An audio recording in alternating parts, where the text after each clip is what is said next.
இருக்குமே நினைச்சேன். பிரியாணி பண்றதுல என்னடி இருக்கு உள்குத்து வெளிக்குத்து? ஒண்ணு இந்த கத்திட்டு ஒரே குத்தா குத்து முன்னாடி இந்த காயை கட் பண்ணு. அம்மா நீ தானே சொன்ன இப்ப காய்கறி கட் பண்ணதாவ போமா. ஏன்டி சின்ன பொண்ணு வீட்ல ஏதோ பிளான் பண்ணி அம்மிட்ட மாவட்ட சொல்லி கூட்டு வந்திருக்க போல. ஏக்கா அவ கிடக்குற லூஸ் அவ என்னத்தையாவது சொல்லுவா. காயெல்லாம் ஒண்ணும் கட் பண்ணாண்டானே பிரியாணி பண்ணனா பண்ணுங்க சும்மா இருங்க. ஏன்டி காய் வெட்டாம எப்படி பிரியாணி பண்றது? எம்மா நாங்க கேட்டது காய்கறி பிரியாணி இல்லம்மா சிக்கன் பிரியாணி அல்லது மட்டன் பிரியாணி. ஏன்டி ரிச் நும்ப காய்கறி இருக்கு உனக்கு சிக்கன் பிரியாணி மட்டன் பிரியாணி கேக்குதா? எங்க அண்ணன் தைப்பொங்கலுக்கு எம்பிட்டு காய்கறி வாங்கிட்டு வந்தாங்க.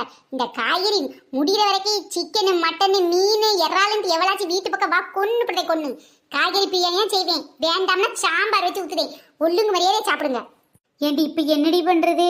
அம்மா ரொம்ப ஆக்ரோஷமாலாம் இருக்காவ என்ன வேணும்னு தெரியலட்டி.